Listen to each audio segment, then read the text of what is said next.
그렇게 우리를 위한 예수를 세상은 오해할 뿐 아니라 받아들일 실력이 없어서 그를 원망하고 질투하고 배신하여 죽여버렸습니다. 그것까지 받아내십니다. 왜요? 그를 죽인 이들도 그에게 못된 말을 한 자들까지 포함하여 아버지여 저들을 사하소서 저들이 자기가 하는 일을 알지 못하나이다입니다. 그러니까 예수를 못 박은 자는 지옥 같다, 그렇게 말 못합니다. 그들을 위하여 기도하셨거든요. 우리 이름도 들어있을까요? 오늘 보신 산상수훈에 나오는 팔복은 우리 신자들이 가져야 할 성품, 신앙 인격을 설명하고 있습니다.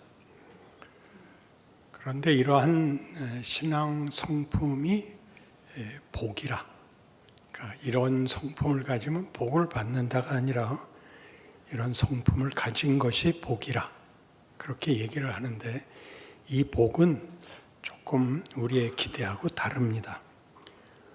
다시 그 본문을 보시면 11절, 5장 11절, 나로 말미암아 너희를 욕하고 박해하고 거짓으로 너희를 거슬러 모든 악한 말을 할 때에는 너희에게 복이 있나니 기뻐하고 즐거워하라.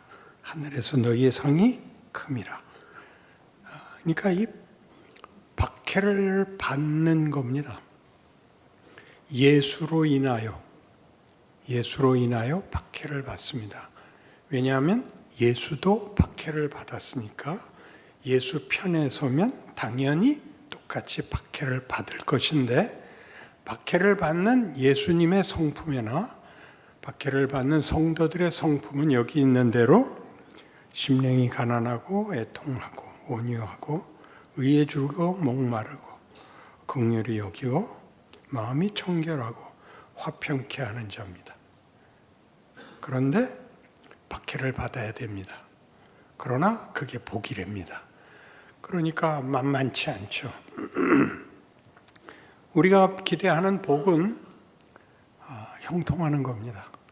남에게 자존심 구기지 않고 꾸지 않고 나눠줄 수 있고 밤낮 웃을 수 있는 것이 복인데, 성경은 박해를 받아야 된다 그러고, 그러나 그 박해를 받는 우리의 성품은 예수의 성품이 되어야 한다고 합니다. 이런 역설들, 모순들이 우리의 신앙 현실입니다.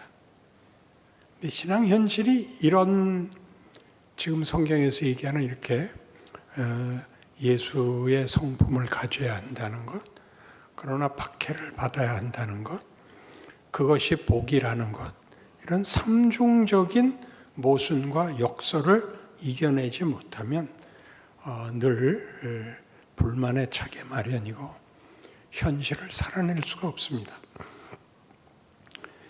에베소서 4장에 가시면, 여기는 중요한 성경이니까 찾아주시기 바랍니다. 신약 성경 313페이지나 쯤에 있습니다. 에베소서 4장 17절입니다. 그러므로 내가 이것을 말하며 주 안에서 증언하노니 이제부터 너희는 이방인이 그 마음에 허망한 것으로 행함같이 행하지 말라. 여기서 이방인이라 하는 것은 유대인이 아니다가 아니라, 이제 여기서는 예수를 모르는 자들을 다 이방인이라 그렇게 얘기하는 겁니다. 그러니까 예수를 모르는 자들이 하는 행위를 허망하다 그럽니다. 허망한 것으로 행함같이 행하지 말라. 그 다음에는 그들의 총명이 어두워지고 그들 가운데는 무지함과 그들의 마음이 굳어짐으로 말미암아 하나님의 생명에서 떠나 있도다.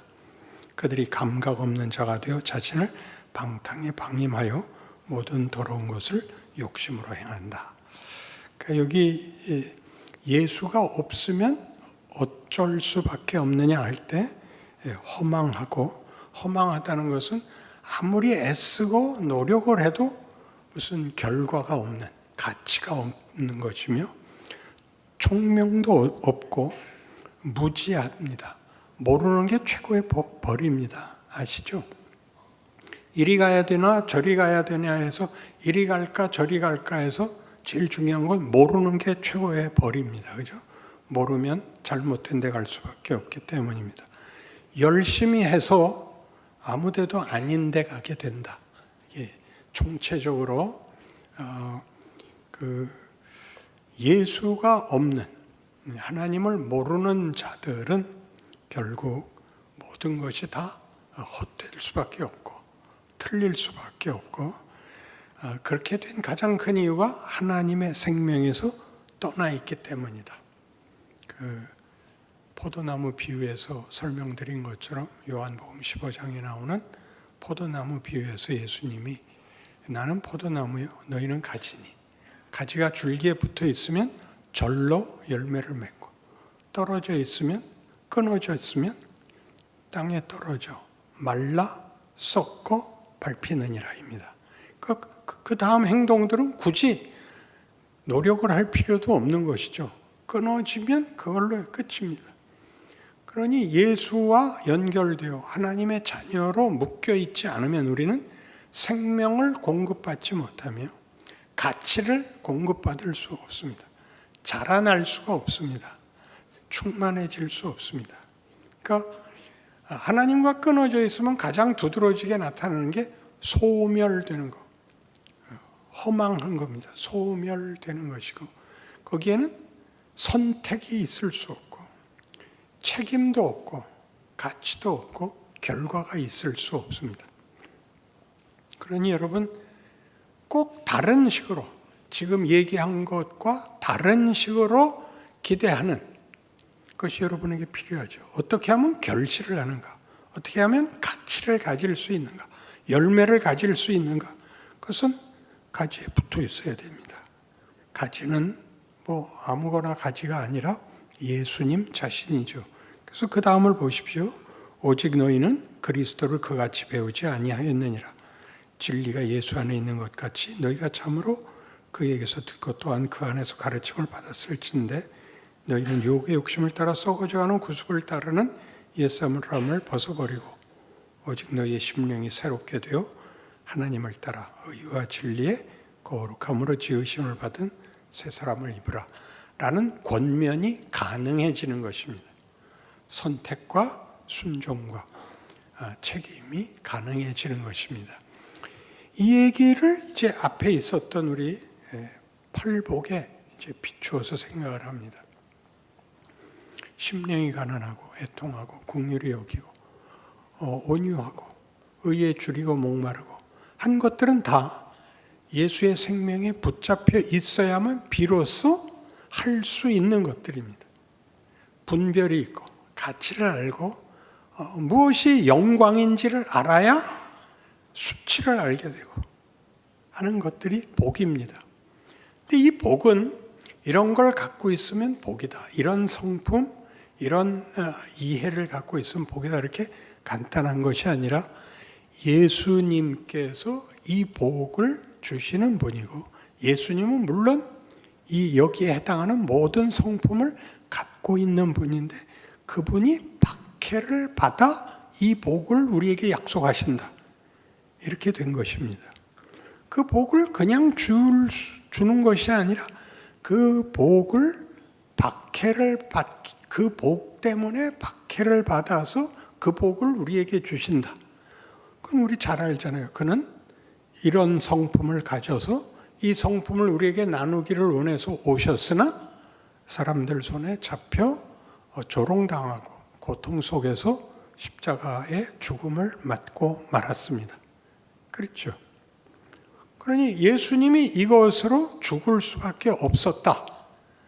그런데 그렇게 함으로써 예수가 예수의 생명을 우리에게 주셨고 우리는 예수같이 살고 싶다는 소원을 가지게 되었다. 왜냐하면 드디어 하나님과 분리되었던 생명의 감각이 없던 우리에게 생명에 대한 욕구와 간절함과 의와 진리에 대하여 영광에 대하여 소원이 생겼다. 이 성품에 대한 소원이 생겼다. 그래서 우리도 심령이 가난하기를 원하고 애통하고 온유하고 긍휼히 여기기를 바란다. 그랬더니 예수님이 말하기를 그걸 가지는 것이 복인 것이 사실이지만 그걸 가지면 다가 아니라 그건 박해를 받아야 된다. 이렇게 말씀하는 겁니다. 박해를 안 받고 이쪽만 가질 수는 없는가? 없다. 그러면 가지고 나 이것도 포기하면 둘 다 싫다는 가능한가? 그건 가능하지 않다. 이 복을 포기하면 너는 이쪽 감각 없는 자이고 생명에서 떠난 자이고 무지한 자이고 수치밖에 가질 수 없다. 왜 그러면 이 둘을 동시에 가져야 되는가? 팔복은 이걸 가지지 못한 자들을 위하여 세우는 것이기 때문이다. 예수는 우리에게 너희가 죄인이요 너희가 수치 속에 있으며 사망 속에 있는데 그것이 어떻게 비극인지를 가르치기 위하여 예수가 들어온 것이다. 빛으로 어두움에 들어온 것이다. 빛을 비추기 위하여 이걸 갖고 들어왔지 혼자 우월함을 과시하려고 가지고 들어온 것 아니다. 너희에게 팔복을 허락하는 것은 이 복으로 인하여 무지한 자들과 장님이요 감각이 없는 자들 앞에 저들의 영혼에 너희가 빛과 소금으로 이 내용들을 비추어 저들로 깨우치게 하며 돌아오게 하며 함께 이 복을 누리게 하기 위해서 너희에게 주는 복이란다. 그 복은 소유하고 있으면 되는 복이 아니라 비춰야 하고 나눠야 하고 도전해야 되고 그래서 박해를 받아야 되는 일이란다. 그렇게 얘기하는 것입니다. 안다 모른다. 우리가 기독교 신앙에서 복을 요구할 때는 복을 받으면 더 이상 아무런 문제가 없는 상태, 책임도 위험도 어려움도 없는 상태인 것 때문에 늘 복으로 인정받지 못하는 것입니다. 우리에게 주어진 복은 예수님이 십자가를 지신 것을 하나님은 하나님에 대한 최고의 증명으로 삼습니다. 그렇죠? 예수께서 빌립보서 2장 5절 이하를 보는 바와 같이 너희 안에 이 마음을 품으라 곧 그리스도 예수의 마음이니 그는 근본 하나님의 본체시나 하나님과 동등됨을 여길 것으로 여기지 아니하시고 자기를 비워 종의 형체를 가져 사람의 모양으로 나타나셨음에 죽기까지 복종하셨으니 곧 십자가에 죽으심이라죠. 하나님과 동등됨의 영광의 자리를 놓고 오는 행위는 사랑이요, 자랑이요, 영광이요. 그것이 하나님의 하나님 된 증거라고. 그렇게 하나님은 또 그 아들은 둘이 다 공감하신 것입니다. 이것이 기독교죠. 하나님이 홀로 높은 데서 우리를 굴복시켜 기독교 신앙이란 하나님 앞에 쩔쩔매는 신앙이 아닙니다. 빌고 조아리고 애를 써서 뭐 하나 얻어갖고 가는 그런 게 아니라 우리 하나님은 우리 자녀들을 위하여 자신을 내어주시는 쫓아 들어오는 자기가 희생을 당할지언정 우리를 보호하려고 하는 신이다. 이게 십자가입니다. 그러니 우리에게도 너희는 내 자식이다. 나를 본받아라. 그렇게 얘기하는 것이죠. 하나님의 영광의 풍성에 참여하라. 너희는 내 영광의 꽃이 되라. 이렇게 요구하시죠.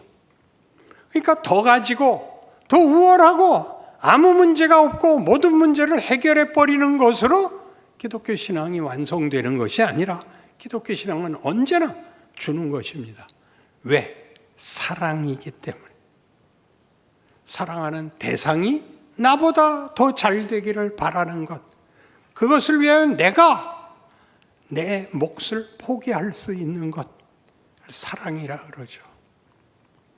그래서 이 팔복에 등장하는 모든 내용들은 말하자면 상대를 위해서 내가 나를 죽이는 것입니다. 심령이 가난한 겁니다. 잘난 척하지 않는 겁니다. 우리의 대화들을 보면 저러고도 계속 친구로 지내는 게 희한해요. 아주 밉게 말해요. 아주 밉게 말해서 이번에 뭐 텔레비 보니까 뉴스에 누가 뭐라고 그러더라니까. 야, 그거 아니야. 너는 어디서 그런 뉴스만 보고 있니? 그게 아니고 그게 속인 거야. 아니, 너는 왜 말을 할 때마다 성질을 부리냐? 야, 네가 똑바른 말을 했으면 내가 왜 성질을 부리겠냐? 이 금방 칼이라도 뽑을 것 같은 말을 하는데 다음에 보면 또 둘이 같이 다녀요. 대단한 실력이죠. 대단한 실력이에요. 한번 적어보세요. 상대방이 하는 얘기에 맞고 틀리고를 들이댈 필요가 없어요. 그러니까 우리 한국식 정서라는 건 한국을 얘기하는 게 아니라 우리가 한국민이기 때문에 여기만 얘기한 거예요. 인간의 정서란 잘난 척의 잘난 척의 끝장이에요. 왜 그래야 돼요? 지면 안 되거든요. 지면 안 되니까. 이겨야 되니까. 필요를 스스로 충족시킬 수 없으니까. 뺏어와야 돼요. 그래서 세상은 사망이 왕노릇하는 것이에요. 하나님이 없으면, 하나님은 높은 분위기 이전에 하나님은 우리에게 필요한 모든 것을 주실 수 있는 유일한 신이에요. 뭘 주실 수 있느냐? 의식주가 아니라 그보다 더 크게 가치. 존재의 충만을 주실 수 있는 유일한 분이에요. 우리의 신은 우리를 신과 같이 만들겠다는, 신과 사랑과 믿음이 가능하게 하겠다는 신이고, 사람들이 만든 신들은 겁을 주는 신이에요. 그에게 뭘 부탁을 해요? 전쟁에 이기게 해달라고, 병에서 낫게 해달라고. 그 대신에 내가 팔을 하나 잘라주겠다고. 이 신들은 다 폭력적이에요. 우리가 만들어서 그래요. 우리는 내가 그 보상을 받기 위해서 뭔가를 내놔야 된다요. 그러기 위해서 우리는 여러 가지 재물을 바치기도 하고 재산을 바치기도 하고 아니면 치성을 드려야 된단 말이죠. 우리 신은 그렇게 하라 그러지 않아요. 내 말을 따라서 네 인생을 살아봐라 라고 얘기해요. 내가 언제나 너의 도움이 되겠다. 나에게 물어봐라. 그리고 네가 한 일들에 대하여 나랑 같이 의논하자. 씨름하자. 이게 기독교예요.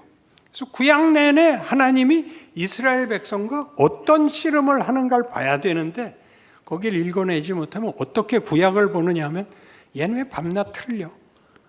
얘는 지옥 가고 얘는 상 받고 이렇게 도덕적 이분법으로 보게 돼요. 그러니까 여러분의 인생도 여러분이 과거를 한번 돌아보세요. 후회가 있죠. 그 불만이 있어요. 그게 누구 탓이에요? 내 탓이라고요. 부모가 하는 말도 안 들었죠. 선생님 하는 말도 안 들었죠. 하나님 앞에 나와서 빌지도 않았죠.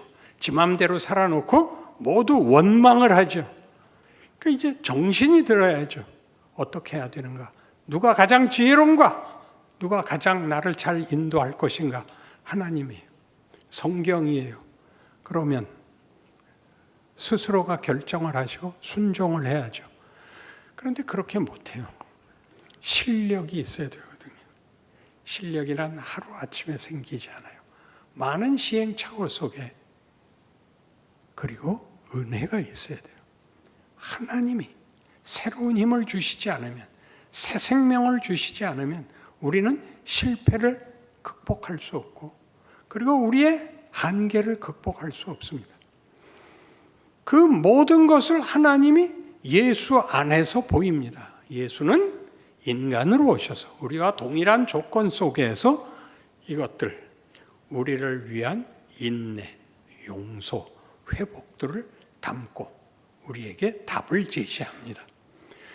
그렇게 우리를 위한 예수를 세상은 오해할 뿐 아니라 받아들일 실력이 없어서 그를 원망하고 질투하고 배신하여 죽여버렸습니다. 그것까지 받아내십니다. 왜요? 그를 죽인 이들도 그에게 못된 말을 한 자들까지 포함하여 아버지여 저들을 사하소서 저들이 자기가 하는 일을 알지 못하나이다입니다. 그러니까 예수를 못 박은 자는 지옥 같다. 그렇게 말 못합니다. 그들을 위하여 기도하셨거든요. 우리 이름도 들어있을까요? 그럼 제가 물어보겠습니다. 궁금한 사람은 이름을 제시하십시오. 하나님은 성경에 그 아들을 보낼 때 이런 스케일로, 이런 차원으로 보냅니다. 하나님이 세상을 이처럼 사랑하사 독생자를 주셨으니 이는 저를 믿는 자마다 다 멸망치 않고 구원을 얻게 하려 함이라. 하나님이 그 아들을 세상에 보내신 것은 세상을 심판하려 하심이 아니요 구원을 얻게 하려 하심이라. 하나님이 무엇을 하시려는가를 보셔야 됩니다. 하나님의 의도, 창조주요 심판자의 계획, 요구는 구원입니다. 근거는 뭐죠? 사랑입니다. 사랑. 이렇게 하면 구원을 얻는다 보다 훨씬 더 큰 사랑입니다. 사랑은 포기하지 않습니다. 사랑은 어떤 조건이라도 좋습니다. 그 아들을 십자가에 못 박는 데까지도 좋습니다. 이게 기독교입니다. 그러니까 쉽게 구원, 믿음 이렇게 중간 정도에서 여러분의 당락을 결정하지 마시고 하나님의 의지를 갖고 있다는 걸 늘 명심하셔야 됩니다. 그래서 예수께서 오셔서 하나님이 우리를 사랑하신다는 것을 어디까지 보인다고요? 그가 그들 손에 배신을 당하고 수모를 당하고 몽치에 맞고 손바닥으로 맞고 비난을 받는 것까지 수용하시는 이유는 사랑하기 때문입니다. 사랑을 하면 우리 자식들이 난 엄마가 엄마라고 생각 안 해! 를 받습니다. 그래 너는 나중에 좋은 여자 만나서 네 자식은 제발 그 말 안 하게 살아주길 바라노라. 그게 엄마입니다. 안 그래요? 너 이 새끼 그 아가리라고 놀려? 일로 와 이 새끼 그냥 첫 번째 이빨부터 여섯 번째 이빨까지 뽑자. 이렇게 안 합니다. 사랑이란 무시무시한 겁니다. 뭘 담고 있는가? 우리의 무지와 우리의 감각 없는 자, 지가 하는 말을 모르는 걸 담아서 뭘 보여주는 거예요? 우리의 항복의 날까지 기다립니다. 그게 기독교입니다. 그리하여 예수님이 이 일을 이루시고 부활하시니까 제자들이 뭐라 그랬죠? 자, 이제는 마지막이죠. 이제는 주의 나라가 언제 올 겁니까? 일주일 있다가요? 언제 개봉합니까? 그건 아버지 손에 달렸다. 그건 난 모른다.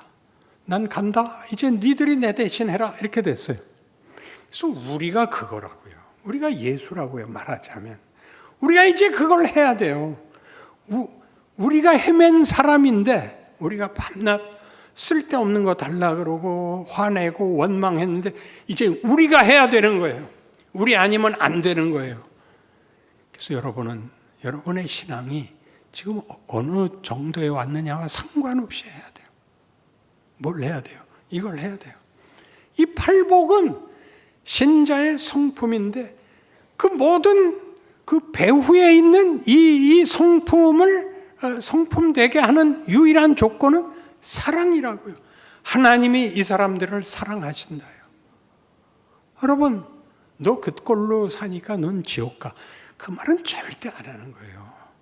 어차피 지옥 갈 사람이잖아요. 뭐 때문에 말까지 하겠어요? 그런 건 말하지 않는 거예요. 그리고 모르는 거예요. 죽기까지는 모르는 거니까. 여러분은 좋은 말을 하세요. 여러분은 웃으세요. 그리고 그 사람들이 묻거든 대답을 하세요. 넌 뭐야? 난 널 사랑하는 사람이야. 그렇게 말하세요. 왜 사랑하는데? 당신은 모르셔도 돼요. 왜? 설명해도 모르세요. 정신이 나가셨구만. 맞는 말이에요. 그런 표정으로 사세요. 심각한 표정으로 가실 필요 없고 진지하고 치열하게 안 가셔도 돼요. 그냥 늘 따뜻하게 쳐다보세요. 모든 사람을 따뜻하게 쳐다보세요. 그가 한심할수록 따뜻하게 쳐다보세요. 왜 쳐다봐? 멋있어서요. 그러세요. 몇 가지 단어를 외워갖고 다니시다가 갑자기 생각이 안 나면 주머니에서 이렇게 꺼내서 만나서 반갑습니다. 아까 만났잖아요. 이제 와서요. 죄송합니다. 여러분, 여러분이 하는 반응을 하지 말라는 얘기예요. 여러분이 맨 처음 하는 반응은 이 새끼가 거든요. 그걸 넘어서셔야 돼요. 왜? 하나님이 내 반응대로 하셨으면 우린 다 지금 저기 가 있을 거 아니에요. 나만 아니라 우리 부모, 내 자식, 내 친구 다 우린 희망이 없었던 존재예요. 하나님이 거기에 오신 거예요. 난 널 사랑한단다. 왜요? 몰라도 된다. 얼만큼? 이만큼이다. 십자가였죠. 팔복이 뭘 한다고요? 너 자존심 세우지 마라. 너 싸우지 마라. 너 예의를 지켜라. 너 그리고 매달려서 내가 너를 사랑한다라고 우겨라. 뭘 근거로요? 내가 너를 사랑했지 않냐? 너희도 이렇게 살아라.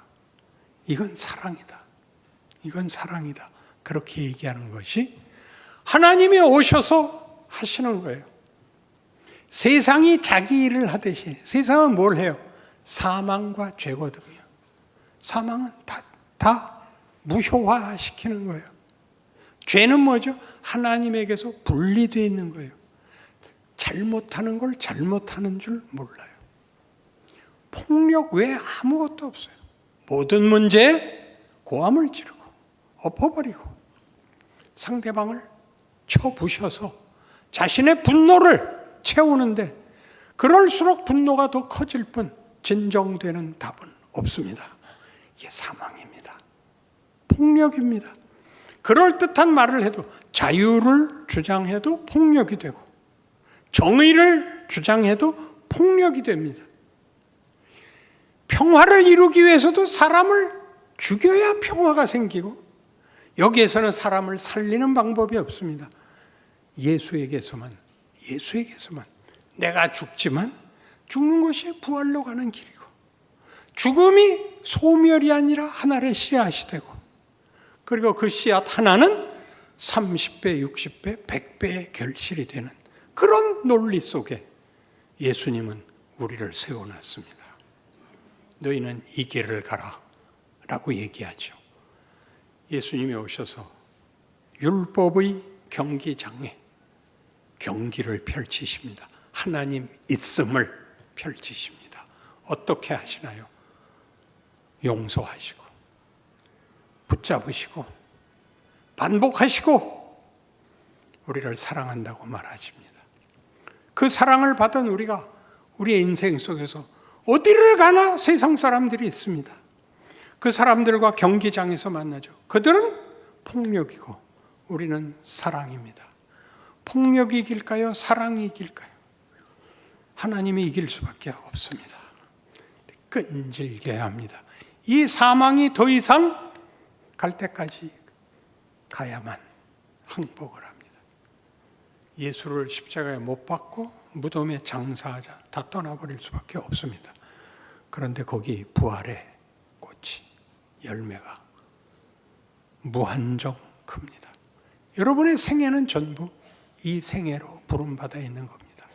여러분 하나의 만족을 위하여 끊임없이 권력을 요구하는 바람에 해결책을 요구하는 바람에 능력을 요구하는 바람에 여러분에게 주어진 복, 사랑, 무한한 권능, 십자가는 하나님의 권능이요 지혜니라로 부름받은 각자의 생애를, 자리를, 기회를 놓치고 있는 겁니다. 특별한 거 안 하셔도 됩니다. 웃으십시오. 예의를 지키십시오. 끈질기십시오. 많은 열매로 하나님의 하나님 되심이 여러분 생애를 어떻게 바꿨는지 보시는 여러분 생애 속에서 만들어내는 기적 인생이 되시기를 바랍니다. 기도하십시다. 하나님 아버지, 우리의 인생은 복된 인생이며 기적의 인생입니다. 우리가 만나는 모든 사람 앞에 십자가의 승리를 이루어야 합니다.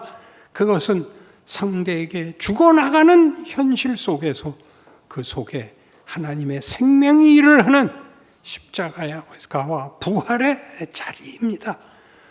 십자가를 보고 겁먹지 말게 하옵소서.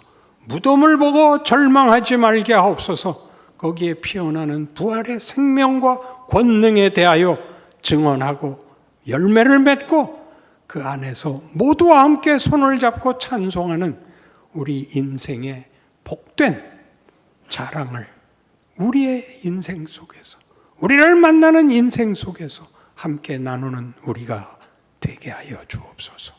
예수님 이름으로 기도합니다. 아멘.